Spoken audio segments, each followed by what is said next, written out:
আলোচনার বিষয়বস্তু হলো শানে রিসালত। শানে রিসালত এই সাবজেক্টটা সকল আলিমের, সকল সুন্নি আলিমের প্রাণের সাবজেক্ট, মহব্বতের সাবজেক্ট, প্রিয় সাবজেক্ট। এই সাবজেক্টের মধ্যে আমার নবীর শান মানের আলোচনা সবচেয়ে বেশি করা যায়। বাস্তবে নবীর শানের কথা বললে নবী প্রেমিকদের কাছে বেশি ভালো লাগে, লাগে না ভাইজান? কারণ আমার নবীর মতো এত বড় নিয়ামত আর কোথাও পাবো না, কোথাও নেই। এই বিশ্ব জুড়ে ঘোরে, এই বিশ্ব জুড়ে ঘোরে যার জোড়া পাবে না, আমার নবীর মতো আর নবী পাবে না, আমার নবীর মতো আর নবী পাবে না। কালামে কাদিম পবিত্র কোরআনে আল্লাহর হাবিবের শান সম্পর্কে আল্লাহ তাআলা ইরশাদ করেন, যারা পারেন তেলাওয়াত করেন। বিসমিল্লাহির রহমানির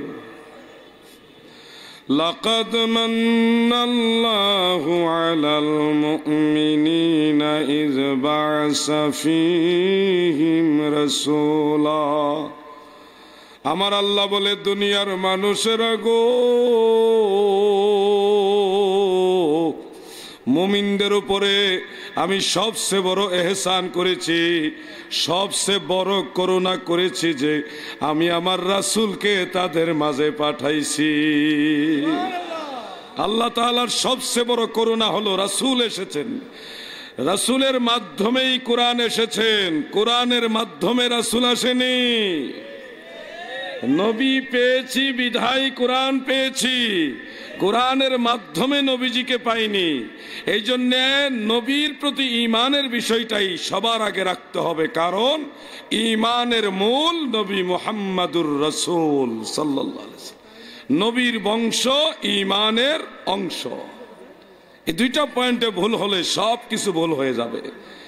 আমার দয়াল নবীজিকে নিয়ামত হিসেবে পেয়ে আমরা ঈদ মিলাদুন নবী পালন করি। আপনাদের কাছে আমার নবীজির নিয়ামতটা বা নবীজি যে নিয়ামত, এটা কি ছোট নিয়ামত না তুলনাহীন নিয়ামত? তুলনাহীন। সূরা মায়েদার 114 নম্বর আয়াতে আল্লাহ জাল্লা শানুহু আম্মা নওয়ালহু তিনি ইরশাদ করেছেন, ক্বালা ঈসা ইবনে মারইয়াম আল্লাহুম্মা রাব্বানা আনজিল আলাইনা মাইদাতাম মিনাস সামাই তাকুনু লানা ঈদান। ওগো আমার আল্লাহ, ঈসা নবী দোয়া করতেছে, আল্লাহুম্মা, ওগো আল্লাহ, রব্বানা, ওগো আমাদের রব, আনজিল আলাইনা, আমাদের উপরে নাজিল করুন, প্রেরণ করুন, মাইদাতুম মিনাস সামাই, আসমান থেকে মায়েদা প্রেরণ করুন। মায়েদা মানে মুফাসসিরিনে কেরামের দৃষ্টিতে কয়েকটা তাফসীর আছে। মশহুর তাফসীর হলো আসমান থেকে মান্না ওয়া সালওয়া, যেটা জান্নাতি খাবার, বেহেশতি খাবার আমাদের জন্য পাঠান। এই দোয়া করতেছেন, তাকুনু লানা ঈদান, যেন এই পাওয়াকে, এই প্রাপ্তিকে উপলক্ষ করে আমাদের জন্য এটা ঈদ হয়। তাকুনু লানা ঈদান, ঈদান। আকাশের খাবার পেয়ে, জান্নাতি খাবার পেয়ে যদি মানুষের জন্য ঈদ হতে পারে, রাহমাতুল লিল আলামিনকে পেয়ে ঈদ হতে পারে কি পারে না? জবান খুলে বলেন, পারে কি না? যাদের কাছে মনে হয় যে জান্নাতি খাবারের নিয়ামতটা বড় আর নবী নিয়ামত ছোট, তাদের কাছে হয়তো ঈদ হবে না, কিন্তু আমরা মনে করি আমার নবীর মতো নিয়ামত আর নাই। এই বিশ্ব জুড়ে ঘুরে, এই বিশ্ব জুড়ে ঘুরে যার জোড়া পাবে না, আমার নবীর মতো আর নবী পাবে না। ঠিক না বেঠিক? আমার নবীর মতো আর কোনো নবীও নাই। যত নবী দুনিয়াতে আসছেন, আদম থেকে ঈসা পর্যন্ত কোন নবী, কোন রাসূল আমাদের নবীর মতো না। দেড় বেটারে মোল্লাই কয় নবী আমরার মতো। অনেকে বলে 40 বছর বয়সে আল্লাহর হাবিব নবুয়ত পাইছে, এটাও একটা কাঁচা মিছা কথা। আপনারা একটা পয়েন্ট মনে রাখবেন, সূরা আলে ইমরানের 81 নম্বর আয়াতে আল্লাহ তাআলা বলেছেন, وَإِذْ أَخَذَ اللَّهُ مِيثَاقَ النَّبِيِّينَ لَمَا آتَيْتُكُم مِّن كِتَابٍ وَحِكْمَةٍ ثُمَّ جَاءَكُمْ رَسُولٌ مُصَدِّقٌ لِّمَا مَعَكُمْ لَتُؤْمِنُنَّ بِهِ وَلَتَنصُرُنَّهُ وَإِذْ أَيْ اذْكُرْ নবী গো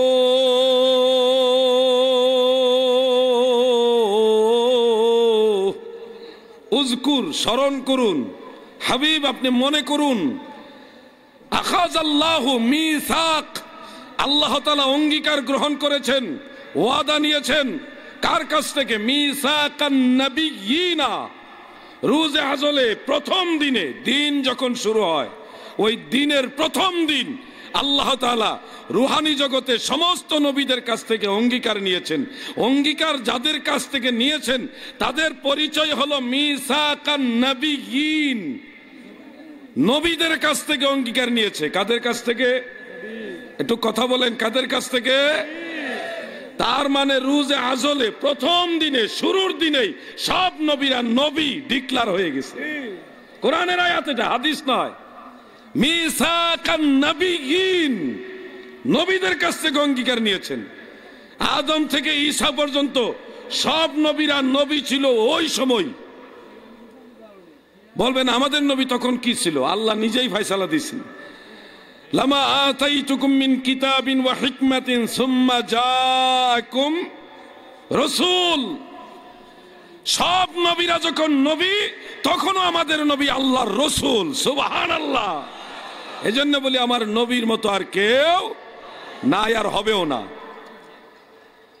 কোরআনের আয়াত দলিল দেখায়ও না, পাগল, মরলে বুঝবি রে, মরলে বুঝবি, এখন বুঝদি না, এখন বুঝদি না। নবীজির শানে আমরা কথা বললে আমাদের বকাবকি করে, আমরা বেদাতি, আমরা ভণ্ড।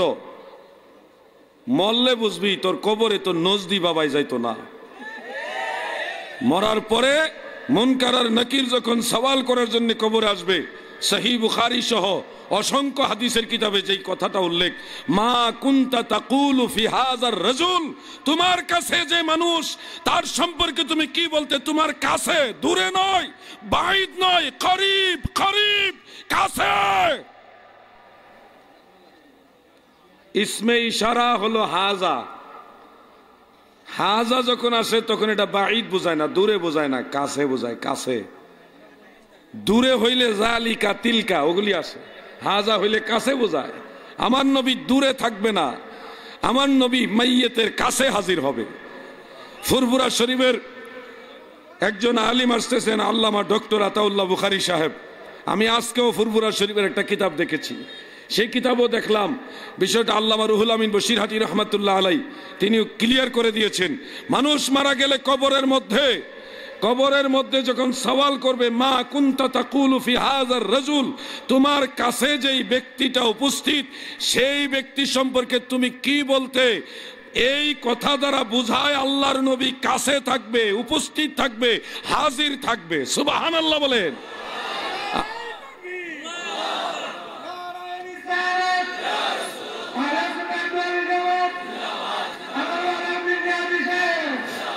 আমরা নবীজিকে চাই কিনা ভাইজান? সবাই বলেন চাই কিনা? তাহলে নবীজির কথা শুনলে বেশি খুশি হবেন, এটাই মুমিনের কাজ। যত নিয়ামত পেলাম সবই তো নবীর খাতিরে পাইলাম। কার ওসিলায় সিন্নি খাও, মোল্লা চিনো না।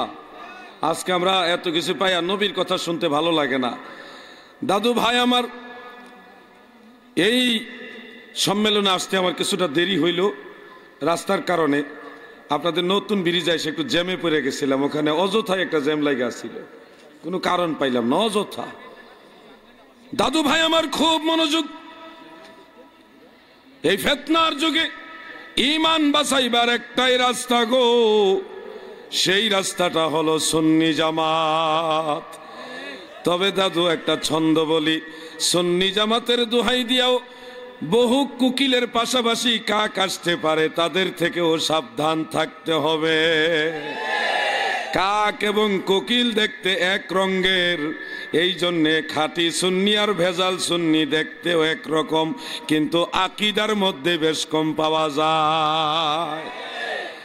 আমার পীর কেবলাজান বলতেন, ভবে হাটেতে হাটকো কিনতে এসে চিনতে না রিলিপিত লোকে মিকেলো, বাহিরের রূপে ধাঁধা লাগিল রে তুই মজিলি মা কালো দেখে ভেলো। দাদু ভাই, আল্লাহর হাবিবের শানের কথা যদি বলি, প্রথমে আপনাকে ওই কথাটা আর বলা মানে কোনোদিন আর এই ধরনের কথা বলার সুযোগ থাকবে না যে 40 বছর বয়সে নবীজি নবুয়ত পাইছে, এই কথার বলার সুযোগ আছে? সুযোগ নাই। সব নবীরা যখন নবী, তখন আমাদের নবী কি রসুল? বলেন, তখন আমাদের নবী রসুল। কিছু ভাইরা মাটির ব্যবসা করে, জমিনের মাটি দিয়ে বলে নবীরে বানাইছে। শোনো আমার নবী কখন? ইমাম জালালউদ্দিন সুয়ুতি, যিনি হাফিজুল হাদিস, বেশি জানতো না, 2 লক্ষ হাদিসের সনদ মুখস্থ জানতো। তিনি জামিউল হাদিসের মধ্যে উল্লেখ করেছেন, ইমাম ইবনে সালিহ শামী রাহমাতুল্লাহ আলাইহি সুবুলুল হুদা ওয়ার রাশাদের মধ্যে আমার দয়াল নবীজির শান সম্পর্কে একটা হাদিস উল্লেখ করেছেন। হাদিসটা 2 জন সাহাবী থেকে রয়েছে, আমি একটা মতন পরে শোনাই। عن علي بن أبي طالب رضي الله تعالى عنه عن النبي صلى الله عليه وسلم عن الله تعالى عز وجل يقول وعزتي وجلالي لولاك ما خلقت السماء والأرض। হযরত আলী ইবনে আবি তালেব নবীজির কাছ থেকে বর্ণনা করেন, আমার নবীজি আল্লাহর তরফ থেকে বয়ান করতেছেন, আমার আল্লাহ বলেন, নবী গো, আমার ইজ্জতের কসম, আমার জালালের কসম, আমি আল্লাহ যদি আপনি নবীকে সৃষ্টি না করতাম, 7 আসমান 7 জমিন সৃষ্টি করতাম না। লাউলাকা মা খালাকতুস সামাই ওয়াল আরদা, আসমান এবং জমিন সৃষ্টি করতাম না। কে বলতেছে? বলেন কে? আল্লাহ। 1000 বছরের মুজাদ্দিদ শায়েখ আহমদ সেরহিন্দি, হযরতে মুজাদ্দিদ আল ফিসানি রাদিয়াল্লাহু আনহু, মাকতুবাত ইমাম রব্বানি 4th খণ্ডের মধ্যে লিখেছেন, 100 নম্বর মাকতুব, প্রায় মিডল পয়েন্টে এই কথাটা উল্লেখ রয়েছে। সেই নূরে মুহাম্মাদীকে আদমের কপালে রাখা হয়েছিল, রেখে ফেরেশতাদেরকে বলা হয়েছিল, উসজুদু লি আদমা, তোমরা আদমের প্রতি সেজদা করো। আদমকে সেজদা করো বলেনি, বলেছে আদমের দিকে সেজদা করো। উসজুদু আদামা বলেনি, উসজুদু লি আদামা বলেছে, আদমের প্রতি সেজদা করো। তাফসীরে মাজহারির মধ্যে কাজী সানাউল্লাহ ফানিফাতি রাহমাতুল্লাহ আলাইহি, তিনি এই আয়াতের তাফসীর করতে গিয়ে লিখতেছেন যে আদমের কপালে নূরে মুহাম্মাদী ছিল। তাফসীরে কবিরের মধ্যে তিলকার রাসূলের ব্যাখ্যায় ইমাম ফখরুদ্দিন রাজি রাহমাতুল্লাহ আলাইহি একই কথা লিখেছেন, আদমের কপালে নূরে মুহাম্মাদী ছিল। আদমকে কিবলা বানাইয়া সকল ফেরেশতারা নূরের নবীর নূরে মুহাম্মাদীকে সেজদা করেছে। সুবহানাল্লাহ বলেন। আদম ছিল কিবলা, সেজদার মূল মালিক আদম ছিল না।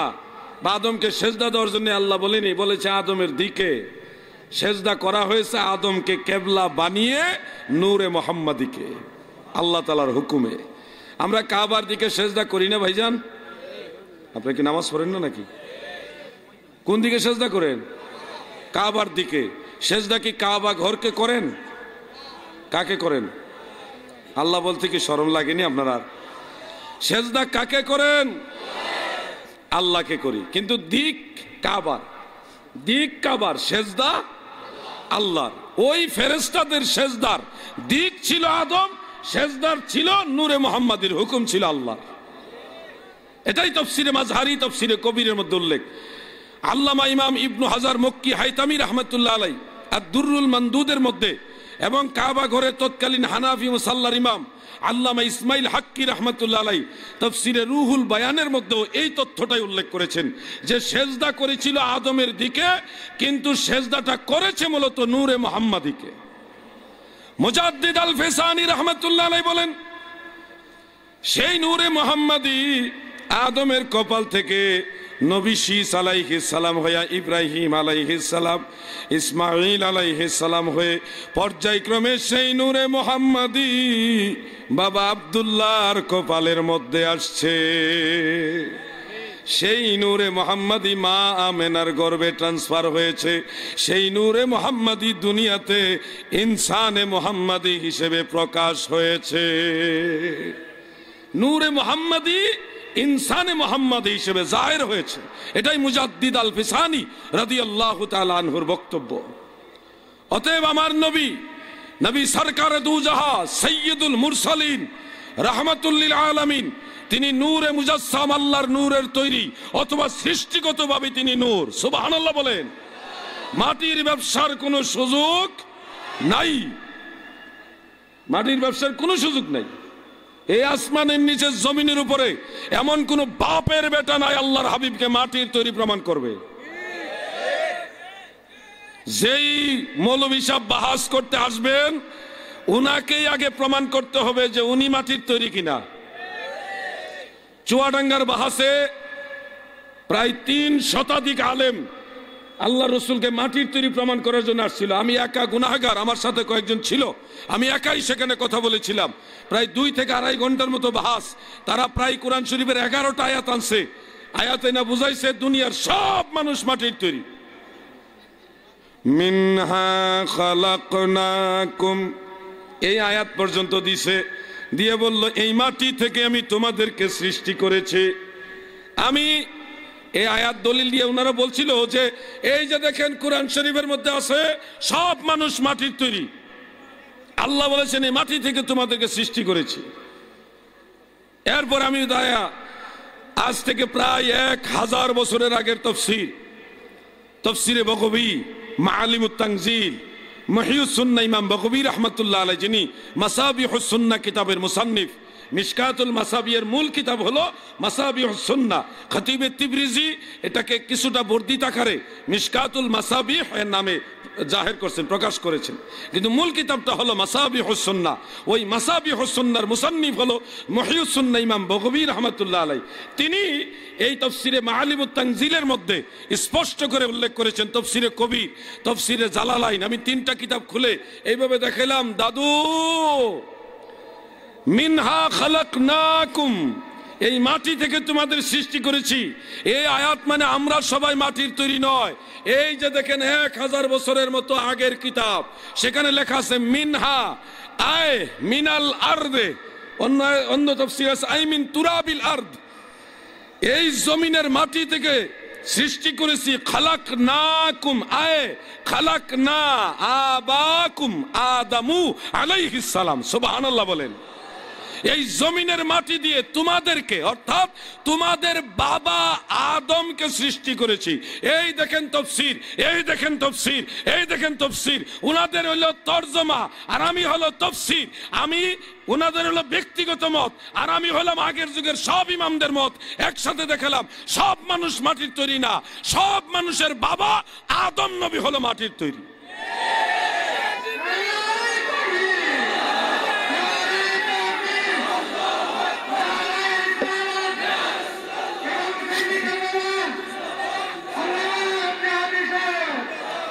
বন্ধুরা আমার বয়স বেশি না, অল্প বয়সে অনেক অভিজ্ঞতা অর্জন করেছি।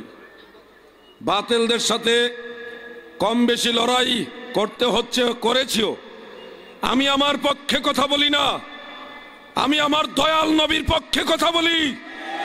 আমি সব সময় বলি আমি সারা পৃথিবী ছেড়ে দিব, 7 রাজার ধন ছেড়ে দিব, আকাশচুম্বী স্বর্ণের পাহাড় ছেড়ে দিব, কিন্তু মদিনাওয়ালার কদম মুবারক ছাড়ব না।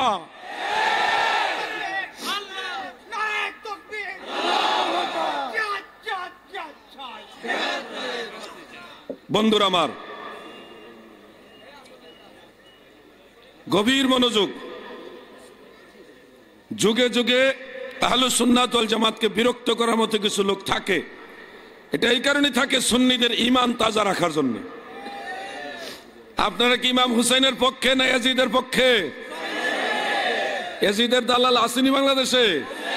বহুত আছে, মাঝে মধ্যে মাথা ছাড়া দেয়। 1400 বছর পরে ইয়াজিদের দালাল বাইর হয়। কই থেকে বাড়িছে? ইয়াজিদের বাপ লাগে, ইয়াজিদের দালাল কোথাকার। যারা ইয়াজিদের প্রশংসা করবে তাকে মসজিদ থেকে বের করে দেন। ইয়াজিদের প্রশংসা যে করবে তাকে বেতন দিবেন না।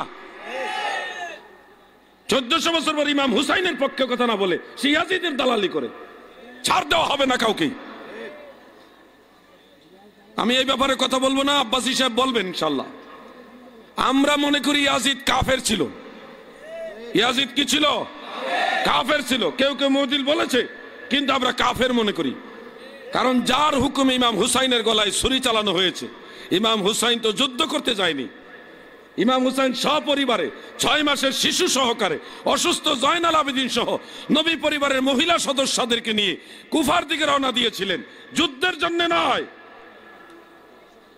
তারা বলেছিল আপনি আসেন, আপনার কাছে আমরা সবাই বায়াত হব। যুদ্ধের জন্য ইমাম হুসাইন রওনা দেয়নি। কিন্তু ইয়াজিদ নিজের হাতে চিঠি লিখেছে। তারিখ ইবনে আসাকিরের মধ্যে উল্লেখ, এবং তারিখুল খুলাফা ইমাম জালালউদ্দিন সুয়ুতির ওই কিতাবের মধ্যে উল্লেখ, ফাকাতাবা ইয়াজিদু ইলা ওয়ালিয়িহি বিল ইরাক, ইরাকের গভর্নর উবাইদুল্লাহ ইবনে জিয়াদের প্রতি ইয়াজিদ নিজের হাতে লিখলেন, কাতাবা লিখলেন, বিকিতালিহি, হুসাইনের সাথে যেন যুদ্ধ করে এই মর্মে চিঠি লিখলেন ইয়াজিদ। কার কাছে? উবাইদুল্লাহ ইবনে জিয়াদের কাছে। ইয়াজিদের নিজের হাতের চিঠি ইবনে জিয়াদ যখন পেল, তখনই 22,000-এর মতো সৈন্য নিয়ে পুরা কারবালার ময়দান ঘেরাও করেছে, ফুরাত নদী পর্যন্ত ঘেরাও করছে।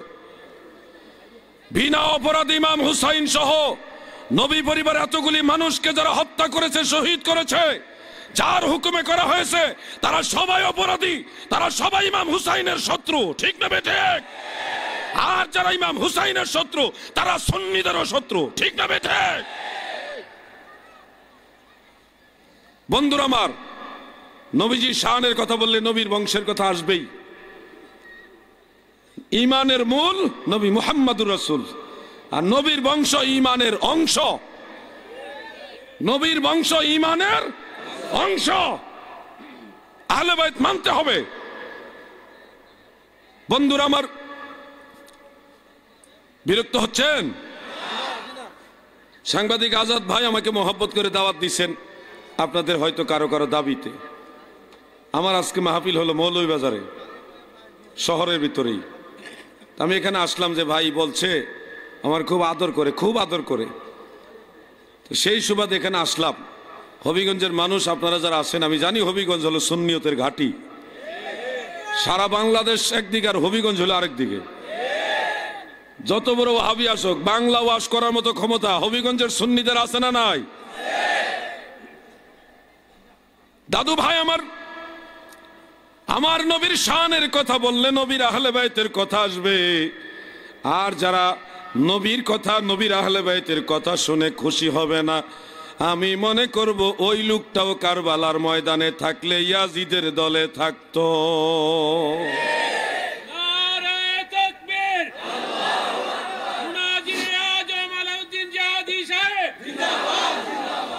বন্ধুরা আমার, আমরা যখন তাকবীর দিব, নারায়ে তাকবীরের সাথে নারায়ে রিসালাত বলবো। এটা তাকবীর দিব আপনাদেরকে নিয়ে, যুবক ভাইরা দিব, ক্লিয়ার করেন গলা। নারায়ে তাকবীর। কইছে নাই যে দিছে কেমনে, বলছে মেরার মতো বই রইছে ওরা। পাওয়ার। এবার নবীর স্লোগান হবে, নারায়ে রিসালাতের স্লোগান হবে। রেডি? এবার সবাই রেডি? নারায়ে রিসালাত। এবার আজ্ঞাবো হাবিরা। এরকম স্লোগান যদি 2-4টা পড়ে, তাহলেই তো শয়তান ভাগবো। দাদু ভাই আমার, আল্লাহর হাবিব আমাদের দয়াল নবীজি কবরের মধ্যে আসবে, নবী আমাদের কাছে থাকবে। হাসরে মিজানে ফুলচেরাতে যেখানেই যাবেন, আমার নবী ছাড়া কোনো বান্ধব পাওয়া যাবে না। নবীজি হলো শাফাআতে কুবরার মালিক। ইমাম হাসান এবং হুসাইন নবীজির 2 পাশে থাকবেন। মা ফাতেমাও থাকবে। থাকবে কি না? অনেকে দলিল বাইর করছে, কয় মা ফাতেমাকে আল্লাহ রসুল বলতেছে, ফাতেমা তুমি তোমার আখেরাতের ব্যাপারে তুমি চেষ্টা করে নিও, আমি তোমাকে পারবো না বাঁচাইতে। কিন্তু এই কানার দলেরা জানে না, কানার দলেরা জানে না। সহিহ বুখারীর মধ্যে এই তরজমাতুল বাব ইমাম বুখারী উল্লেখ করেছেন, এছাড়া আরো বহু কিতাবে হাদিসটা উল্লেখ, ইন্না ফাতেমাতা বিনতা রাসূলিল্লাহি সাল্লাল্লাহু আলাইহি ওয়াসাল্লাম সাইয়্যিদাতুন নিসাই ফিল জান্নাহ।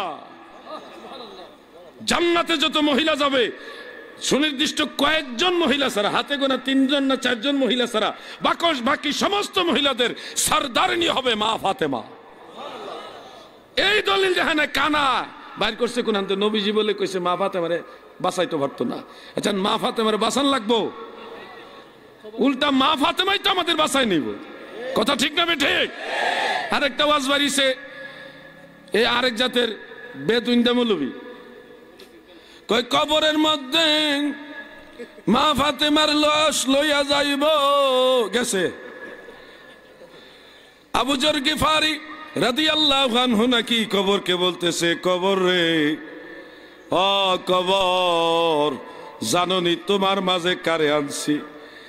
রাহমাতুল লিল আলামিন সাইয়্যিদুল মুরসালিন মুহাম্মদ মুস্তাফা সাল্লাল্লাহু আলাইহি ওয়াসাল্লামের কন্যা ফাতেমাকে আনছি। কবর আসাদুল্লাহিল গালিব মাওলায়ে কায়নাত আলী ইবনে আবি তালেব রাদিয়াল্লাহু আনহুর স্ত্রী ফাতেমাকে আনছি। কবর শোনো, জান্নাতের যুবকদের সরদার হাসান এবং হুসাইনের মা ফাতেমার আনছি, তুমি ফাতেমার সাথে ভালো ব্যবহার কইরো। কবর বলে উত্তর দিছে, আমি রাসূলুল্লাহর কন্যা চিনি না, আমি হযরত আলীর স্ত্রী চিনি না, আমি হাসান এবং হুসাইনের মা চিনি না, আমি চিনি আমল। কানার করে কানা কুনহানের এই সোনার বাংলায়, সারা বাংলায় নয় সারা ওয়ার্ল্ডে কেউ যদি পারেন এটা একটা নির্ভরযোগ্য সনদের মাধ্যমে দেখান। আমরা কোথাও পাইনি, কেউ পাইলে দেখাও। এটা একটা বানোয়াট কথা, মন গড়া কথা, ভিত্তিহীন কথা। কোন দলিল ছাড়া এই কথা যদি কেউ বয়ান করে, রেফারেন্স ছাড়া যদি এই কথা কেউ বয়ান করে, আমরা এটা অ্যালাউ করব না, কারণ এই কথাটা মা ফাতেমার শানের খেলাফ। ঠিক না বেটে? কবরে মা ফাতেমারে চিনবো না, এটা কোনো কথা হইল? তো কবরে চিনবো কারে? আবু জাহিলের চিনবো? আমার কথা বুঝেন আপনারা ভাইজান? মা ফাতেমারে যদি না চিনে চিনবো কারে কবর? আবার কে মা বলা যাবে না ফাতেমাকে? নবীর স্ত্রীগণ আমাদের মা, তো নবীর মেয়ে আমাদের মা হবে কেন? সব আইন সব জায়গা লাগাস। কিছু কিছু মহিলাদেরকে মা ডাকা যায়, এই বিধানও আল্লাহ রসুল আমাদের শিক্ষা দিয়ে গেছেন। যেমন এই হাদিসটা নাইলুল আওতারের মধ্যে কাজী শাওকানি উল্লেখ করেছেন, সনদ সহি। তারিখ ইবনে আসাকিরের মধ্যেও এটা উল্লেখ আছে, সনদটা সহি, ইসনাদুহু যায়্যিদ, এইভাবে উল্লেখ আছে অনেক জায়গায়। আল্লাহর হাবিব নবীজির দাসী উম্মে আয়মানকে অনেক সময় বলতেন আনতে উম্মি বাদা উম্মি, আমার মায়ের পরে আপনিও আমার মা। নবীজির দাসী মূলত মা আমেনার দাসী ছিল উম্মে আয়মান। ওই যে নবীজির প্রস্রাব মুবারক পানির পিপাসা পান করে ফেলছিল, আপনারা জানেন না ঘটনা? ওই উম্মে আয়মান দাসীকে আল্লাহ রসুল মা ডাকতেন, আনতে উম্মি, আপনি আমার মা, বাদা উম্মি, আমার মায়ের পরেও আপনি আমার একজন মা। নবীজির চাচি ফাতেমা বিনতে আসাদ হযরত আলী রাদিয়াল্লাহু আনহুর আম্মা জান, আবু তালেব ওনার স্ত্রী ছিলেন, ওনাকেও নবীজি মা বলে ডাকতেন। এ থেকে বোঝা যায় মায়ের মতো সম্মানিতা মহিলাদেরকে মা বলা যায়। এখানে আইন চলবে না, সম্মানের আইন। ও মিয়া ভাই, আপনাদের কাছে জানতে চাই, জগৎ জননী ফাতিমাতুজ জাহরা তিনি কি আমাদের মায়ের মতো সম্মানী নয়? আর অনেক ঊর্ধ্বে। এই জন্য সম্মানার্থে আমরা এখানে মা বলি। যদি বলেন নবীর স্ত্রী আমাদের মা, নবীর মেয়ে কোন হিসাবে মা হয়, এখানে এই হিসাব চলবে না, ওই হিসাব এখানে চলবে না যেটা আমাদের সামাজিকভাবে চলে। কেন চলবে না? যে ইব্রাহিম আলাইহিস সালাম আমারও বাবা, আমার বাবারও বাবা, আমার দাদারও বাবা, আমার ছেলেরও বাবা, আমার 14 গোষ্ঠী, তার তামাম দুনিয়া যত মুসলমান সবার বাবা। ইব্রাহিম আলাইহিস সালাম সবার বাবা না? এখন যদি বলেন আমার বাপে ইব্রাহিম আলাইহিস সালাম বাপ ডাকছে, আমি দাদা ডাকবো, চলবে? এখানে এই আইন চলবে না, সব জায়গায় সব আইন খাটে না। আদম আলাইহিস সালাম আমারও বাবা, আমার বাবারও বাবা, আমার দাদারও বাবা। এখানে আমার বাপ ডাকছে, আমি দাদা ডাকবো, ওই আইন এখানে চলবে না। ফাতিমাতুজ জাহরা রাদিয়াল্লাহু তাআলা আনহাকে মা ডাকি, এই আইনে না, এটা মহব্বতের আইনে, তাজিমের আইনে। অনেক কথা বললেই কথা বাড়ে। নবীজির শানের কথা বলবো রে কারে, আমার নবীজির গুণের কথা বলবো রে কারে। বন্ধুরা আমার খুব মনোযোগ দিয়ে শুনবেন, আমার দয়াল নবী কবরে আসবে, হাসরে মিজানে ফুলচেরাতে যেখানে যাব আমরা, নবীর কাজ লাগবে কিনা ভাইজান? সবাই বলেন লাগবে কিনা? এবং আমার নবী দুনিয়াতে এসে নবী হয় নাই, সব নবীদের আগে আমার নবীজি রাসূল। এটাই আল্লাহর ঘোষণা, কোরআনের বিধান। কিছুদিন আগে শুনেছি জনৈক বক্তা, যাকে আব্বাস হিসাব কাফের ফতোয়া দিচ্ছে, আমরাও সমর্থন করছি। সে বলেছে আল্লাহ রসুল আলিফ বা তা সা চিনত না, 1 2 3 1 2 3 ওয়াহিদ ইসনান সালাস এগুলি চিনত না। এবং সে ইংরেজি হিন্দার করে, ইংরেজি শিখনে, হ্যাঁ নবীজি ইলিটারেট আছিল। ইলিটারেট মানে অশিক্ষিত। আচ্ছা আপনারা বলেন তো, আপনার জন্মদাতা পিতা যদিও লেখাপড়া না জানুক, কেউ যদি আপনার সামনে আপনার আব্বাজানকে অশিক্ষিত বলে, আপনার খারাপ লাগবে না? ভাইজান কথা বলেন, লাগবে কি না?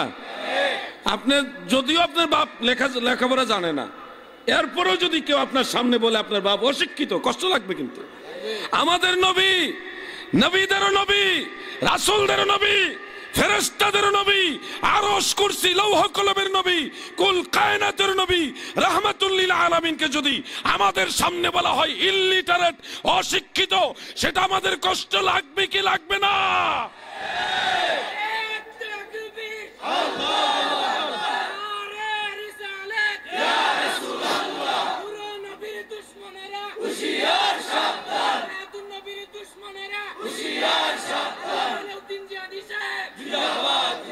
আমি গুনাহগার মানুষ, বহু জায়গাটার জবাব দিয়েছি। একটা কথা বলতে চাই, আমার নবীকে পৃথিবীর হিসাবে শিক্ষিত বলা যাবে না, বরং আমার নবী সমস্ত শিক্ষিত যারা জ্ঞানী, গুণী, বৈজ্ঞানিক, সায়েন্টিস্ট যারা ছিল, আছে, আসবে, সমস্ত মানবতার শিক্ষক আমার নবী। আল্লাহ রসুল নিজে বলেছেন, ইন্নামা বুইসতু মুআল্লিমান, আল্লামা ইউআল্লিমু তা'লিমান ফাহুয়া। আমার নবী শিক্ষক, শিক্ষক যারা তাদেরও শিক্ষক। আর উনি বলতেছে আলিফ বা তা চিনে না। বেয়াদব কোথাকার, এই ধরনের বেয়াদব গুস্তাখে রাসূল, যারা ভাষা জ্ঞান জানে না, শব্দ চয়ন বুঝে না, কার সম্পর্কে কোন শব্দটা বলা যায় না, এই জ্ঞানটা যার নাই, তাদেরকে বাংলাদেশের ময়দানে ওয়াজ করা বন্ধ করে দেওয়া উচিত। কোথায় কোন শব্দটা ব্যবহার করতে হবে সেটা বুঝেন। আজান দিছে নাকি? আজান দিছে। আমরা কি আজানের টাইমটা অফ থাকবো? একটু আজানের জবাব দেন সবাই।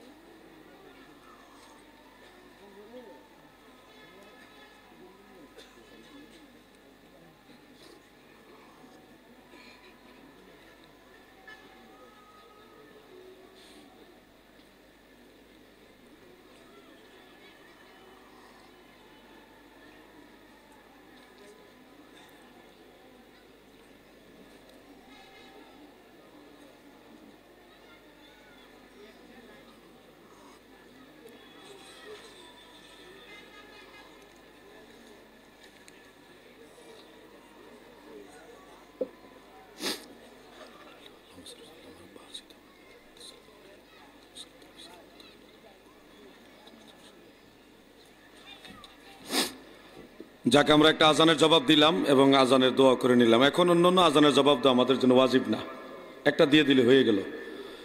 আমি কমিটির অনুমতি থাকলে জামাতের আগ পর্যন্ত কথা বলবো, অনুমতি থাকতে হবে, নাইলে আছে অনুমতি। জামাত কয়টায়? বুঝছি, তোমার টাইম তো একটা থাকতে হবে, যতটা নামাজ চলবে। হ্যাঁ 15, তাহলে আমি 10 পর্যন্ত কথা বলি। 5 মিনিট আগে ছেড়ে দিলাম, ওযু কালাম করে সবাই নামাজ পড়ে নেবেন, টাইম মতো নামাজ পড়ে নেবেন। একটু জিকির হবে লা ইলাহা ইল্লাল্লাহ, জোরে জিকির। আওয়াজ হয় না কেন ভাইয়া? এই তো মাশাআল্লাহ। লা ইলাহা হক লা ইলাহা ইল্লাল্লাহ মুহাম্মদ সাল্লাল্লাহু আলাইহি ওয়াসাল্লাম। শুনেন ভাইজান, কোরআন হাদিসের বিষয়গুলি অনেক গভীর, ডিপলি চিন্তা না করে হুট করে একটা সিদ্ধান্ত দেওয়া কখনো উচিত না। আপনি যদি বলেন নবীজিকে আল্লাহ অশিক্ষিত বানায় পাঠাইছে, ভুল হবে। কেন ভুল হবে? আল্লাহ নিজে বলেছেন আর রহমান আল্লামাল কোরআন। দেখুন, দয়াময় প্রভু আল্লাহ নিজে নবীজিকে কোরআন শিক্ষা দিয়েছেন। কোরআন, এই 30 পারা কোরআন আমার নবীকে শিক্ষা দিয়েছে। বলেন না কে? আল্লাহ। যে যার শিক্ষক আল্লাহ নিজে। অন্য আয়াতে সূরা নিসার 113 নম্বর আয়াত আল্লাহ তাআলা বলেছেন ওয়া আনজালাল্লাহু আলাইকাল কিতাবা ওয়াল হিকমাতা ওয়া আল্লামাকা মা লাম তাকুন তা'লাম ওয়া কানা ফাদলুল্লাহি আলাইকা আসীমা। আল্লাহ তাআলা আপনার উপরে কিতাব নাজিল করেছেন, হিকমত দান করেছেন, ওয়া আল্লামাকা, এবং শিক্ষা দিয়েছেন আপনাকে, মা লাম তাকুন তা'লাম, যা কিছু আপনার অজানা ছিল, ওয়া কানা ফাদলুল্লাহি আলাইকা আসীমা, আর আপনার উপরে আল্লাহর যে করুণা এটা হলো আজিমা, বিশাল।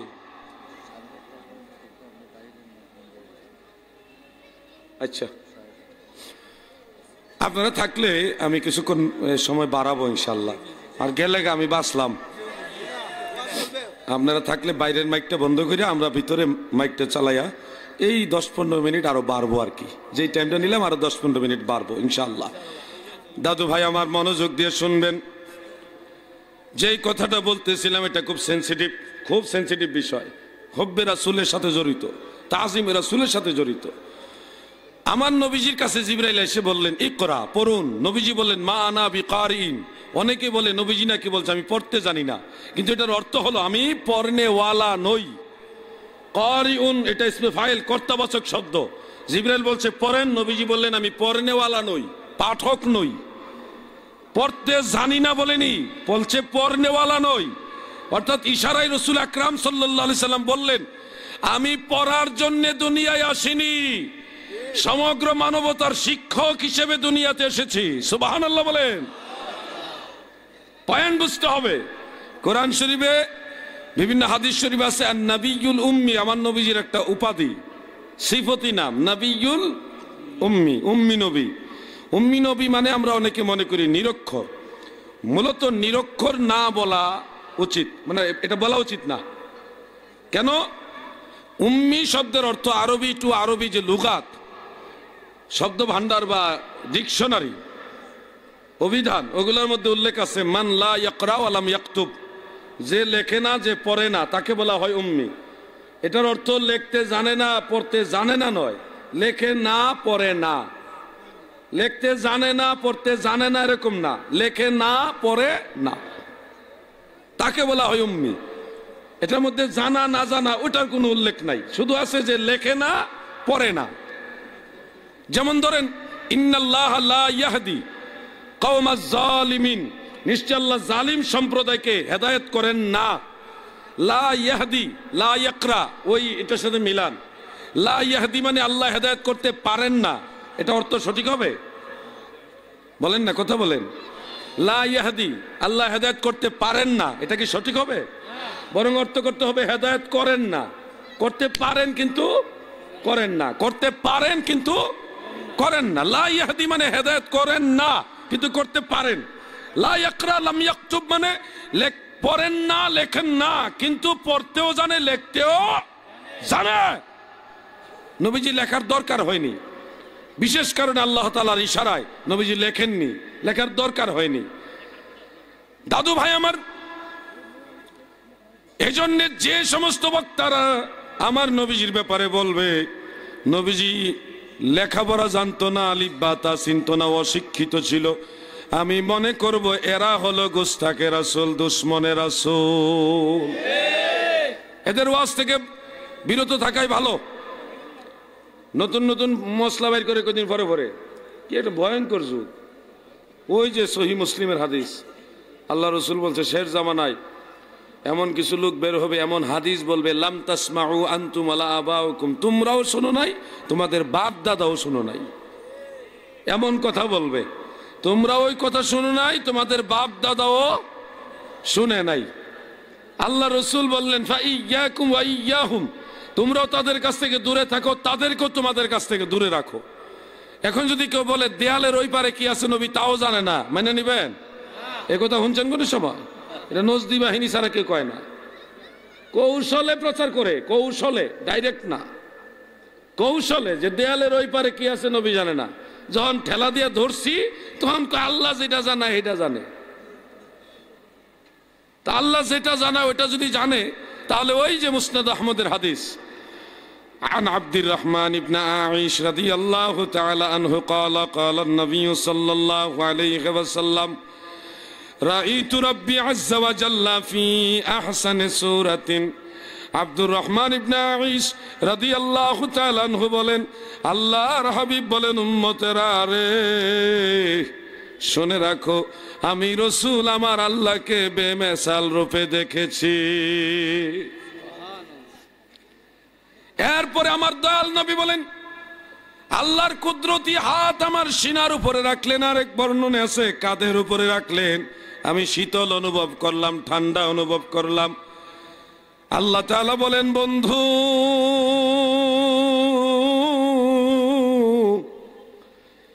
মালাইল আলা, সর্বোচ্চ জগতে ফেরেশতারা কিচির মিচির করে কি বলতেছে আপনি কি তা শুনেন কিনা?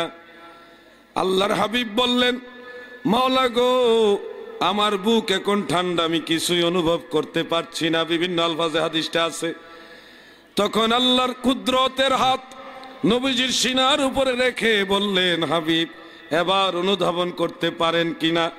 আমার দয়াল নবীজি বললেন, ফাআলিমতু মা ফিস সামাওয়াতি ওয়াল আরদ, সাত আসমান জমিনে যা কিছু আছে আমি সব জেনে গেলাম। নীলফামারী একটা জেলা আছে বাংলাদেশের, ওখানে একটা থানা আছে সৈয়দপুর। ওখান থেকে এক সুন্নি ভাই আমাকে ফোন দিলেন, দিয়ে বললেন, জিহাদি ভাই একটা হাদিস নিয়ে বড় পেছে পড়ে গেলাম।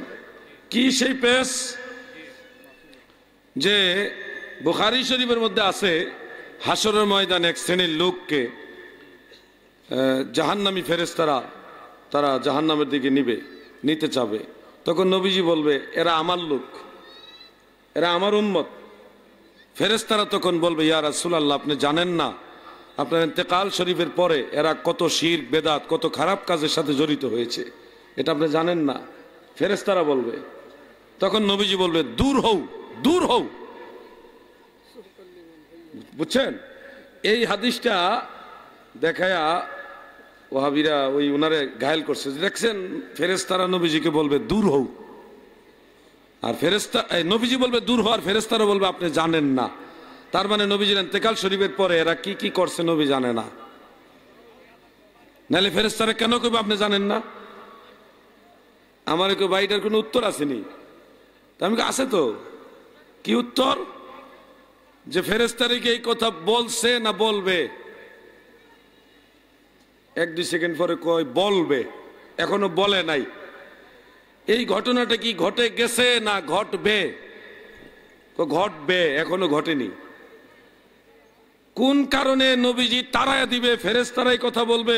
এই ঘটনাটা, পুরা ঘটনা তো এখনো ঘটেই নাই, ঘটবে। আমি বললাম যে আপনি জানলেন কেমন এটা? দিলে ভাই এটা হাদিস আছে, এই জন্য জানছি। আমি তখন বললাম, হাদিস মানে কি? রাসূল সাল্লাল্লাহু আলাইহি সাল্লাম বলে গেছেন। তখন আমি কইলাম, আরে বুকা, তাহলে নবী জানে না কেমনে? এই ঘটনা তো এখনো ঘটেই নাই। কোন কারণে কি হবে না হবে এটা তো এখনো ঘটেই নাই, এটা তো বইলেই গেছে নবী, তো নবী জানলো না কেমনে? ফেরেশতা তো এখনো কথা এই কথা বলে না, বলবে, ওটা তো আগেই নবী কয়ে গেছে। তো নবী তো জানেন না, ওই কয়ে গেছে। কারো ছিল সিন্নি খাও মোল্লা ছিল না। কজি হাদি ভাই এত সুন্দর করে আপনি বুঝাই দিবেন, এটা তো জীবনও বুঝছি না। আমি সব কটা ভাবিরে ধৈর্য লইবেন আমার কাছে। বন্ধুরা আমার, এই জন্য আমার নবীর সম্মানের বিরুদ্ধে কথা বললে ছাড় দেওয়া হবে না। সে যেই হোক, হুব্বে রাসূল, তাজিমে রাসূল ঈমান। নবীকে সম্মান দিয়ে কথা বলো, তাহলে আমরাও সম্মান করব। নবীর মহব্বতে মহব্বত করব, নবীর মহব্বতেই নবীর দুশমনদের সাথে শত্রুতা করব। আমাদের ঈমানের মূল নবী মুহাম্মদুর রাসূল সাল্লাল্লাহু আলাইহি ওয়াসাল্লাম। আলোচনা আমি শেষ করব, তবে একটা বিশেষ মেসেজ আপনাদের দিতে চাই, যেটা শানে রিসালাতের সাথে জড়িত না, তবে নবীর আদর্শের সাথে জড়িত। এবং এই যুগে এই ওয়াজটা প্রত্যেকটা মাহফিলে করা উচিত। বিশেষ করে এই কথাটা আমার সাবজেক্টের বাইরে। কনকনে শীত, সবার না থাক, বেশিরভাগ মানুষের মা বাবা বেঁচে আছেন। আমি হয়তো আপনাদের ঘরের খবর জানি না, কিন্তু আপনারা তো জানেন কার মায়ের বিছানাটা ভালো না। শীতে রাত্রেবেলায় মা কষ্ট করে ঘুমায়, কনকনে শীতের মধ্যে। রাতের বেলায় বাবা কনকনে শীতে কষ্ট করে ঘুমায়। আমি তো জানি না, আপনারা তো জানেন। গর্ভধারিণী মা, জনম দুঃখী মা, সাদের বাপরে এই কনকনে শীতে আল্লাহর দোহাই লাগে, আল্লাহর দোহাই লাগে, মায়ের জন্য ভালো করে একটা লেপ কিনে আনো, বাবার জন্য একটা কম্বল কিনে আনো। মা বাবারে কষ্ট দিও না। মক্কার ইমাম হয়েও যদি মা বাবার সাথে বেয়াদবি করো, কোনো দোয়া কবুল হবে না। ও মিয়া ভাই, ছেলে নিয়ে, মেয়ে নিয়ে, স্ত্রী নিয়ে কত ভালো ঘরে, কত ভালো বিছানায় আপনি ঘুমান, আপনার মা তো আপনার জন্য কষ্ট কম করে নাই। আপনার এই জিন্দেগিটা ঘটনের পিছনে সবচেয়ে বেশি অবদান যাদের, তারাই হলো মা এবং বাবা। ঠিক না ঠিক ভাইজান? এই শীতের রাতে মা বাবার একটু আরামের জন্য একটা লেপ, একটা কম্বল অবশ্যই এনে দিবেন। এটা আমি বিশেষভাবে অনুরোধ করে গেলাম। রেদাউল ওয়ালিদাইনি রেদাউর রাব্বি, মা বাপ যার উপরে খুশি, আমার আল্লাহ তার উপরে খুশি। এই বিশেষ মেসেজটা আপনাদের কাছে অনুরোধ করে বলে গেলাম। আপনারা অবশ্যই, যদি টাকা না থাকে, গায়ের রক্ত বেচা হইলে মায়ের জন্য লেপ কিনে আনবেন। এই কাজটা করেন, জান্নাতের ফয়সালা আল্লাহ করে দিবেন। এই কাজটা যেন ভুল না হয়। এটা আমার সাবজেক্টের ভিতরে না হলেও যুগ উপযোগী হিসেবে কথাটা আমার বলতে হলো, বললাম। কারণ অনেক সন্তানরা একটু টাকা পয়সা হলে মা বাবার প্রতি কেমন কেমন যেন অবহেলা করে। পাগলামি করিস না, দুনিয়ার বহু বন্ধু বান্ধব পাইবি, টাকা ফুরাই গেলে বন্ধু বান্ধব পাইবা না। মা আর বাপ কোনোদিন তোমারে ভুলবে না। সাদের স্ত্রীকে ঠিক মতো 1 মাস ভরণ পোষণ না দিলে নারী নির্যাতনের মামলা, যৌতুকের মামলা দিয়ে তোমাকে জজ কোর্ট, হাইকোর্ট পর্যন্ত নিবে। কিন্তু সারা জীবনেও যদি মায়ের মুখে 1 লুকমা খাবার না দাও, মা কোনোদিন সন্তানের বিরুদ্ধে মামলা করতে কোর্টে যায় না। ওই মা বাবার সাথে দুর্ব্যবহার করবেন না।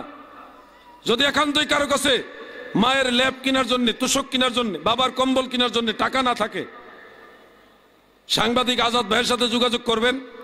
ওনার মাধ্যমে আমার সাথে কথা বললে আমি আপনার মায়ের জন্য, বাবার জন্য একটা ল্যাপ বা কম্বলের ব্যবস্থা করে দিব। তারপর অনুরোধ করলাম, মা বাবার এই কনকনে শীতে কষ্ট দিবেন না। আল্লাহর দোহাই লাগে, এই ভুলটা করবেন না। মা বাবার দোয়া লইয়া মক্কায় যাও, দেখবে কবুল হয়ে গেছে, যাওয়ার আগে কবুল। আরে মায়ের চেহারার দিকে চাইলে হজের সওয়াব। মার সাথে বেয়াদবি করে, মারে ভাঙ্গা করে রাইখা, ভাঙ্গা বিছনার জায়গা পাতলা খেতার মধ্যে রাইখা, মা বাপ ঘুমাইতে পারে না ঠিক মতো, তুমি 5 লাখ টাকা খরচ করে হজে গেছো, যাও তোমার হজ কবুল করবো না আল্লাহ। 5 লক্ষ টাকা দিয়ে হজ করতে যাওয়ার আগে মায়ের জন্য 2000 টাকা দিয়ে একটা ল্যাপ কিনা দাও ভালো করে। আমি এই কথাগুলি মাঝখানে বললাম, আপনারা কি কেউ গুসা হয়েছেন? এটা আমার সাবজেক্টের বাইরে, কিন্তু প্রয়োজনের তাগিদে এই কথাগুলি বললাম। প্রত্যেকটা যুবক ভাই, ইয়াংম্যান, আপনারা মা বাবার দিকে খেয়াল রাখবেন। এটা আমার আলোচনার বাইরে হলো, আমি ক্ষমা চেয়ে নিলাম এই কথাগুলি মাঝখানে বলার জন্য। জনৈক বক্তা বলেছেন, বেশি সময় ওয়াজ করা বেদাত। এটা কতটুকু সঠিক? এটা একটা মূর্খ, জাহেল। এমন মূর্খ আমি আর দেখিনি। এটা গবেষণা ছাড়াই ঠাস করে একটা ফতোয়া দিয়ে বসে বলল। সহিহ মুসলিমের মধ্যে উল্লেখ, মিশকাত হাদিসটা আছে, আন আব্দুল্লাহ ইবনে আমর عن عمرو بن أخطاب الأنصاري رضي الله تعالى عنه قال صلى بنا النبي صلى الله عليه وسلم الفجر فصعد المنبر فخطبنا حتى حضرت الظهر। আল্লাহর হাবিব আমাদেরকে নিয়ে মসজিদ নববীতে ফজরের নামাজ আদায় করলেন, নামাজের পরে মিম্বর শরীফ আরোহণ করলেন, জোহরের নামাজের আগ পর্যন্ত নবীজি বয়ান করলেন। অল্প সময় না? ফানাজালা ফাসাল্লা সুম্মা সাঈদাল মিম্বারা ফাখাতাবানা। নবীজি মিম্বর থেকে নামলেন, জোহরের নামাজ আদায় করলেন, এরপর আবার মিম্বরে দাঁড়ালেন, এমনকি আবার বয়ান করা শুরু করলেন হাত্তা হাদারাত আল আসর, এমনকি আসরের নামাজের ওয়াক্ত হয়ে গেছে। ফানাজালা ফাসাল্লা সুম্মা সাঈদাল মিম্বারা ফাখাতাবানা। নবীজি আবার মিম্বর থেকে নামলেন, আসরের নামাজ আদায় করলেন, আবার মিম্বরে দাঁড়ালেন, আবার বয়ান শুরু করলেন হাত্তা গুরিবাত আশ-শামস, এমনকি সূর্য অস্ত চলে গেল। সাহাবাই কারাম বলেন ফাআখবারানা বিমা কানা ওয়া বিমা হুয়া কাইনুন ইলা ইয়াউমিল কিয়ামা। ওই দিনের বয়ানে আমার নবী আগে যা যা হইছে কিয়ামত পর্যন্ত যা কিছু হবে সব আমাদের বলে দিয়েছে। সুবহানাল্লাহ বলেন। এজন্য বয়ান কমও হইতে পারে, মিডিয়ামও হইতে পারে, বেশি হইতে পারে, এটা অবস্থা ভেদে। ঢালাও ভাবে বলা যাবে না যে বেশি সময় বয়ান করা নিষেধ। যেখানে বেশি দরকার নেই এখানে কম করবেন, যেখানে বেশি দরকার নেই এখানে কম করবেন, যেখানে বেশি দরকার ওখানে বেশি করতে হইব। স্থান কাল পাত্র বুঝে অবস্থা এগুলি বুঝায় না দিলে, আন্দাজে ঠাস করে একটা ফতোয়া দিলে মানুষ বিভ্রান্ত হয়ে যাবে। আপনার কাছে জানতে চাই, স্যাটেলাইট চ্যানেলের টিভিতে একটি প্রোগ্রাম হয় আরবি কাফেলা। ওই অনুষ্ঠানের সঞ্চালক মাওলানা ডক্টর সাদিকুর রহমান আজহারি তার অনুষ্ঠানে প্রায় বলে থাকেন, ইসলাম আল্লাহর রসুল হজরত মোহাম্মদ ইসলামের যুগে আসে নাই, এটা এসেছে হজরত আদম আলাইসাল্লামের সময় থেকে। আল্লাহর রসুল শুধু ইসলামের প্রচার করেছেন। শুধু বিষয়টি আমরা ধূম্রজালের মধ্যে আছি, বিষয়টি পরিষ্কারভাবে এই কথাটুকু সত্য। তারপর আরো আছে নাকি লেখা নাই? আচ্ছা বুঝছি, মূল বিষয়টা আমি বুঝতে পারছি। ইসলাম ধর্মটা ঈমান এসেছে আল্লাহর তরফ থেকে, তাওহীদের রিসালতের যে দাওয়াতটা আদম আলাইহিস সালামের মাধ্যমে আসছে প্রথম, এটা সত্য। কিন্তু সূরা মায়েদার মধ্যে যে কথাটা আছে, আল ইয়াউমা আকমালতু লাকুম দীনাকুম ওয়া আতমামতু আলাইকুম নি'মাতি ওয়া রাদিতু লাকুম ইসলামা দীনা, এই একটা আয়াত থেকে বোঝা যায় ইসলাম ধর্মটা, ইসলাম ধর্মের প্রতি পরিপূর্ণতার যে স্বীকৃতি, এটা আল্লাহ আমাদের নবীর জামানায় দিছে, নবীজিকে উদ্দেশ্য করে দিয়েছেন। ওয়া রাদিতু লাকুম ইসলামা দীনা। অন্য আয়াত আছে ইন্নাদ দীনা ইনদাল্লাহিল ইসলাম। এই ইসলাম শব্দটার অস্তিত্ব আমার যতটুকু খেয়াল আছে, আমি অন্যান্য আসমানি গ্রন্থসমূহ নিয়ে গবেষণা তেমন করিনি, অল্প অল্প করেছি। ইসলাম ধর্মের যে অস্তিত্বটা, এটা চূড়ান্ত পর্যায়ে আমাদের নবীজির ব্যাপারেই পাওয়া যায়। অন্যান্য নবীদের ব্যাপারে ঈমানের দাওয়াত বা আল্লাহর তরফ থেকে যে তাওহীদের দাওয়াতটা পৌঁছায় দেওয়ার এই বিষয়টা আছে ক্লিয়ারলি। কিন্তু ইসলামের ধারক এবং বাহক সাহেবুল ইসলাম যিনি, তিনি হলেন মুহাম্মদ মুস্তাফা সাল্লাল্লাহু আলাইহি ওয়াসাল্লাম। আর মুসলিম আগে ছিল মিল্লাতা আবিকুম ইব্রাহিম হুয়া সাম্মাকুম। এজন্য ভাইজান মুসলিম আগে ছিল। মুসলিম আর ইসলামের ব্যবধান কি যদি ব্যাখ্যা করি, আসলামা ইউসলিমু ইসলামান ফাহুয়া মুসলিমুন, যিনি আল্লাহর প্রতি আত্মসমর্পণকারী তিনাকে বলা হয় মুসলিম। নিজের নিবেদিত প্রাণ সর্বস্ব দিয়ে আল্লাহর প্রতি যিনি আনুগত্যশীল, তিনি হলো মুসলিম। ওই হিসাবে বলা যাবে যে আগেও মুসলিম ছিল, যেনারা আত্মসমর্পণ করে তিনারা হলো মুসলিম। কিন্তু ধর্ম ইসলাম এই নামে আগে কোন নবীর জামানায় অন্য কোন নবী এরকম বলছে আমার জানা নাই। আদম থেকে ঈসা পর্যন্ত কোন নবী এরকম বলছে যে আমি যে ধর্ম দাওয়াত দিচ্ছি এটার নাম ইসলাম, এরকম বলছে কোন নবী আমি কোথাও পাইনি। কেউ পাইলে আমাকে দিবেন। একমাত্র আমাদের নবীর জবানে কোরআনের ভাষায় ইসলাম যে ধর্মের নাম এটা ডিক্লার হয়েছে কোরআনের মধ্যে, আমার নবীর জামানায়। এখন যদি ভাইজান যে যারা মুসলিম তারাই ইসলাম মানার কারণেই মুসলিম হয়েছে, ইসলাম মানার কারণে মুসলিম হয়েছে, এটা একটা যুক্তি। কিন্তু মুসলিম শব্দটার মূলে হলো আত্মসমর্পণ। আসলাম তু লিরাব্বিল আলামিন, আসলাম তু আমি আত্মসমর্পণ করলাম লিরাব্বিল আলামিন সমগ্র সৃষ্টি জগতের রবের প্রতি। এখানে আত্মসমর্পণের কথা বলা হয়েছে। আসলাম তু মানে ইসলাম মাইনা, ইসলাম ধর্ম মাইনা আমি আল্লাহর প্রতি অনুগত হয়েছি এরকম না, মানে আল্লাহ যে হুকুমটা দিয়েছে ওই হুকুমটা আমি অনুগত হিসেবে মেনে নিলাম, ওটা বোঝানো হয়েছে। অতএব আমরা এই চূড়ান্তভাবে আমার ব্যক্তিগত দৃষ্টিভঙ্গিতে আমি বলতে পারি আদম আলাইহিস সালাম থেকে ঈসা আলাইহিস সালাম পর্যন্ত সমস্ত নবীরাই ঈমানের দাওয়াত দিয়েছে, তাওহীদের দাওয়াত পৌঁছিয়েছেন, নবুয়ত এবং রিসালতের দাওয়াত পৌঁছাইছেন। কিন্তু তাদের কারো ধর্মের নামই ইসলাম ছিল না। একমাত্র আমাদের নবীর জামানায় আয়েশা ধর্মের নাম ইসলাম, এই ইসলামের অনুসারী যারা তারা মুসলিম, এটা চূড়ান্ত পর্যায়ে কোরআনের আয়াত দ্বারা ডিক্লেয়ার হয়েছে। এখন কেউ যদি দাবি করেন এরকম না, আগেও আদম নবীর জামানায়, মুসা নবীর জামানায়, ইব্রাহিম নবীর জামানায় যে ধর্মের দাওয়াত দিছে ওই ধর্মের নাম ইসলাম ছিল, আপনারা দলিল দিবেন। আসমানি কিতাব যেগুলি আছে সবগুলি তো বিকৃত, হাদিস থেকে দলিল দেন, কোরআন থেকে দলিল দেন। যেই দলিলের আলোকে বোঝা যাবে যে আগের নবীদের জামানায় যে ধর্ম প্রচার করেছে ধর্মের নাম ছিল ইসলাম, দলিল দিয়ে কথা বললে এই পেজগুলি লাগে না। কিন্তু মুশকিলটা হলো যারা বেদাত শিরক নাজায়েজ এটা নাই এটা বইলে দেয়, তাদের তার দলিল লাগে না, সাফার জোরে বইলে দেয় আর একটা গন্ডগোল লাগে। আল্লাহ তাআলা আমাদেরকে বুঝার তৌফিক দেন, বলে না আমিন, সবাই বলে না আমিন।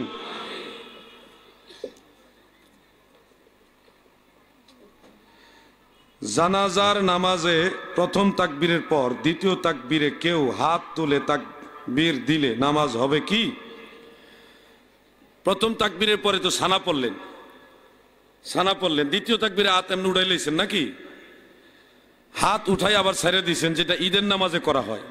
এরকম যদি করেন, হানাফি মাযহাবের সিস্টেম হলো হাত জানাজার নামাজে বারবার উঠাবেন না, শুধু একবার উঠবেন। তাকবীরে তাহরিমার সময় দুই হাত কানের লতি পর্যন্ত উঠাবেন, এরপরে বাকি তিনটা তাকবীর বাকিগুলি আপনি ওই হাত বাঁধা অবস্থায় দিবেন। এটা হলো সুন্নত তরিকা, এটাই হানাফি মাযহাবের ফায়সালা। এখন কেউ যদি ভুলে অথবা বেখেয়ালে অথবা ধরেন নিজে পণ্ডিতি করতে গিয়া নামাজে প্রথম তাকবীর হাত উঠায় বাঁধছে, দ্বিতীয় তাকবীরের সময় হাত ছেড়ে দিছে ঈদের নামাজের সময়, তখন তার বিধান কি? এখানে আমার যতটুকু জানা আছে, জানাজার নামাজে হাত ছেড়ে দিলে নামাজ ফাসেদ হয়ে যায় এই মাসালা আমার জানা নেই, তবে মাকরু হয়ে যায়। যদি এর চেয়ে ভালো কিছু কেউ জানেন আমাকে জানাবেন। আমি এতটুকু জানি নামাজ ফাসেদ হবে না, জানাজার ক্ষেত্রে নামাজ ফাসেদ হবে না, কিন্তু নামাজ মাকরু হয়ে যাবে, কখন এটা করবেন না। হানাফি মাযহাবের দৃষ্টিতে আমি ফতোয়াটা বা মাসালাটা শোনালাম। তবে মূল মাসালাটা হলো হাত বেঁধে তারপরে আমরা তাকবীর দিব। এখানে আরেকটা বিষয় মনে রাখবেন, সাহাবাই কেরামের মধ্যে দুই জামাত ছিল এই ব্যাপারে। এক জামাত তারা হাত কানের লতি পর্যন্ত উঠায় বাঁধা অবস্থায় তাকবীর দিতেন জানাজার নামাজে। আরেক জামাতের থেকে আমি অনেকগুলি হাদিস পেয়েছি যারা প্রত্যেক তাকবীরের সময় হাত উঠাইতেন এবং ছাড়তেন ঈদের নামাজের মতো। এই জন্য দুই ধরনের মাসালাই সাহাবীদের মধ্যে আমল ছিল। এই কারণে হয়তো এটা ডাইরেক্ট নামাজ ফাসেদের মাসালায় যায়নি, মাকরু মাসালায় এসেছে। এক কথা মাকরু হোক এটাও তো আমরা চাই না, চান নাকি আপনারা? নামাজ মাকরু হয়ে যাক চান আপনারা? এই জন্য হাত আমরা ছাড়বো না। মুসান্নাফ আব্দুর রাজ্জাকে এই ব্যাপারে একাধিক হাদিস রয়েছে। আমার লেখা একটা কিতাব আছে প্রিয় নবীজির সালাত। ওখানে নামাজে জানাজার নামাজে তাকবীরে আমরা প্রথমবার কেন হাত উঠাই, বাকিবার কেন উঠাই না, এই ব্যাপারে আমি অনেকগুলি হাদিস সনদ সহকারে কিতাবের রেফারেন্স কত নম্বর হাদিস ডিটেলস আমি উল্লেখ করেছি। বিস্তারিত জানার ইচ্ছা হলে আমার ওই বইটা একটু দেখে নেওয়ার অনুরোধ রইল।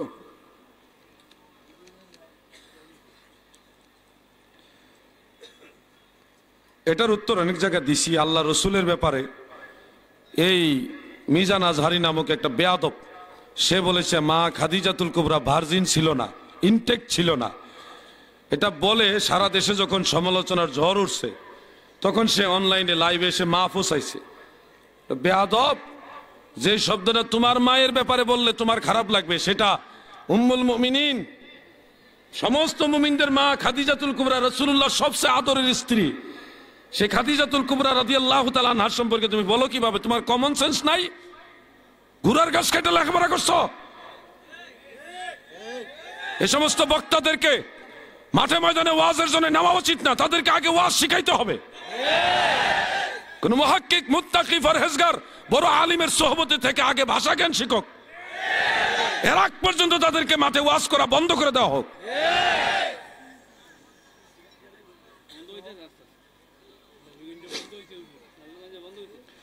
নামাজে ইমাম সাহেব একজন মুক্তাদি, নামাজে ইমাম সাহেবের শাহের বানানটা উল্লেখছে তো, একজন মুক্তাদি নিয়ে নামাজ শুরু করেন, পরে আরেকজন এসে শরিক হলো। এখন ইমাম সাহেব সামনে যাবে, আগে কোন পা দিতে হবে? একান্তই যদি ইমাম সাহেবের একটু সামনে অগ্রসর হইতে হয় অথবা পিছনে যেতে হয়, অনেক সময় পিছনে যাওয়ার মাসালাটা হলো এই, যেমন আবু বকর সিদ্দিক রাদিয়াল্লাহু আনহু, বুখারী শরীফের মধ্যে আছে, যেদিন রাসূল আকরাম সাল্লাল্লাহু আলাইহি ওয়াসাল্লাম ইন্তেকাল করবেন, ওই দিন বিলাল রাদিয়াল্লাহু আনহু নবীজির কাছে গিয়ে বললেন, ইয়া রাসূলুল্লাহ, নামাজের সময় হয়ে গেছে। তখন নবীজি বলেন, আবু বকরকে বলো সে যেন নামাজ পড়ায় দেয়, ইমামতি করে। বেলাল বললেন, ইয়া রাসূলুল্লাহ, আবু বকরের মন নরম, সে ইমামতি করতে পারবে না, নামাজে কান্নাকাটি শুরু করে দিবে। রাসূল আকরাম বললেন, বেলাল তুমি আবু বকরকে বলো সে যেন নামাজ পড়ায় দেয়। নবীজি অসুস্থ, 2 বার 3 বার বললেন, এক বর্ণনা আছে 4 বারের মাথায় হযরত বেলাল কিছুই বললেন না। আয়েশা আবু বকর সিদ্দিককে বললেন, আপনি ইমামতি করে নামাজ পড়ায় দেওয়ার জন্য আল্লাহ রাসূল হুকুম দিয়েছেন, এটা সহিহ বুখারীতে আছে। ফাসাল্লাহ ওয়া খারাজান নবী সাল্লাল্লাহু আলাইহি ওয়াসাল্লাম, আবু বকর সিদ্দিক নামাজ পড়াচ্ছেন আর কি, সাথে সাথে নবীজি 2 জন সাহাবীর কাঁধে ভর দিয়া ওই নামাজের জন্য বের হলেন। সিদ্দিক আকবর যখন ইমামতির স্থান থেকে টের পেলেন যে নবীজি আসতেছে, তখন আবু বকর সিদ্দিক ইমামতির জায়গা ছেড়ে দিয়ে পিছন দিকে চলে আসলেন। নবীজি ওই অবস্থায় ইশারা দিলেন, তুমি ইমামতি করে নামাজ পড়ায় দাও। তখন সিদ্দিক আকবর আবার সামনে গেলেন, গিয়ে ইমামতি করালেন। নবীজি নিজে আবু বকর সিদ্দিকের ইমামতি 2 দিন নামাজ পড়ছিলেন। এই হাদিস থেকে বোঝা যায় প্রয়োজনে সামনেও যাওয়া যায় ইমাম সাহেবের, এবং পিছনেও যাওয়া যায়। সহজে মনে রাখবেন, যে কোনো ভালো কাজ শুরু করবেন ডান দিক থেকে। কোন দিক থেকে? ওযু করার সময় ডাইন হাত আগে দন না বাম হাত আগে দন? এইটা মনে রাখবেন, যে কোনো ভালো কাজ শুরু করবেন ডান দিক থেকে। এখন আপনি ওই আমলে যদি ইমাম সাহেব সামনে যাওয়া লাগে, ডাইন পা আগে বাড়াবে। এটাই হলো সুন্দর মাসালা, এবং এটাই সুন্নত তরিকার ভিতরে। আল্লাহ তাআলা আমাদের বুঝার তৌফিক দেন, বলেন আমিন। এটা তো হইল। বিবাহের খুতবা পড়া কি আবশ্যক? দাঁড়িয়ে না বসে পড়তে হবে? বিবাহের খুতবাটা বিবাহের রুকন নয়, শর্ত নয়, তবে এটা পড়া জরুরি, পড়া উচিত। এটা ফুকাহায়ে কেরামের জমহুরের দৃষ্টিতে এটা সুন্নত। জমহুরের দৃষ্টিতে এটা কি? কেউ কেউ ওয়াজিবও বলেছে। আমরা ওয়াজিব হোক আর সুন্নত হোক, আমরা এটা দরকারি মনে করি। একটা খুতবা রাসূলুল্লাহর সুন্নত হোক, সেটা সুন্নতে জায়েদা হোক আর সুন্নতে মুআক্কাদা হোক, আমাদের জন্য এটা দরকার আছে না নাই ভাইজান? এজন্য বিবাহের খুতবাটা হবে আমাদের জন্য একটা গুরুত্বপূর্ণ পয়েন্ট। বিবাহের জন্য খুতবার সুন্নত হলো দাঁড়ায় দেওয়া। খুতবার সুন্নত কি? দাঁড়ায় দেওয়া। যে কোনো সময় খুতবা দেওয়ার সুন্নত হলো দাঁড়ায় দেওয়া। ইমাম সাহেব হোক, জুমার খুতবা হোক, ঈদের নামাজের খুতবা হোক, কোনো মজলিসের খুতবা হোক, খুতবা দেওয়ার সুন্নত তরিকা হলো দাঁড়ায় দেওয়া। অতএব খুতবা দিবেন এবং সেটা দাঁড়ায় দিবেন। আল্লাহ তাআলা আমাদের আমল করার তৌফিক দেন, বলেন আমিন। এগুলি ফিকহি মাসালা, ফিকহের কিতাবে এই মাসালাগুলি আসছে। সরাসরি আপনি ফাইসালা খুঁজে পাবেন না হাদিসে, বিভিন্ন হাদিস থেকে ইস্তেহাদ করে মুজতাহিদ যারা তিনারা এই মাসালাগুলি আমাদের দিয়েছেন। আচ্ছা, আর নাই, আজকের মতো আমি এখানে বিদায় নিলাম। যদি বেঁচে থাকি আবার দেখা হবে ইনশাআল্লাহ। আর যদি মারা যায় হাসরের ময়দানে মদিনাওয়ালার কদম মোবারকে দেখা হবে ইনশাআল্লাহ। 9 ফেব্রুয়ারি আউশকান্দি দেওতল। এটা ডাইরেক্ট লেখা আছে নি? আমি লেখাইছি। আচ্ছা, আমাদের সাংবাদিক আজাদ ভাই দাওয়াত দিচ্ছেন, ইনশাআল্লাহ আল্লাহ বাঁচায় রাখলে আমি আসবো। সভাপতি যে চেয়ারম্যান সাহেবের বোন মারা গেছেন, একটু দোয়া করবেন। আজকের মাহফিলের যিনি সভাপতি চেয়ারম্যান সাহেবের বোন, তিনি ইন্তেকাল করেছেন, সবাই দোয়া করবেন আল্লাহ যেন জান্নাতের মেহমান বানান, বলেন আমিন।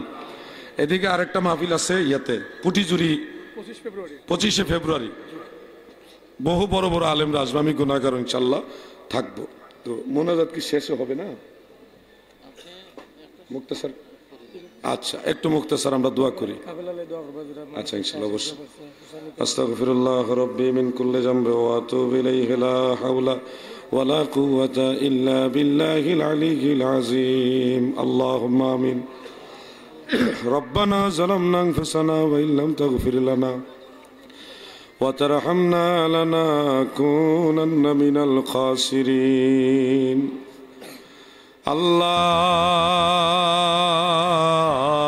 আল্লাহ রহমতের নজরে তাকায় দেখো ইমাম হুসাইন রাদিয়াল্লাহু আনহুর কাফেলার উদ্যোগে এলাকার সর্বস্তরের মুসলমান জনতা জান্নাতের বাগান সাজাইছে। এই মাহফিলের মেহমানরা হাজির হয়ে সবাই মিলে একসাথে তুমি আল্লাহর দুয়ারে ভিক্ষার হাত বাড়াইছে। আল্লাহ এই মাহফিল কবুল করো, আমাদের হাজিরা কবুল করো। এই মাহফিলের যাবতীয় সওয়াব বহু গুণে বাড়াইয়া মদিনাতুল মুনাওয়ারায় রাসূলে পাকের রওজা মুবারকে পৌঁছায়া দাও।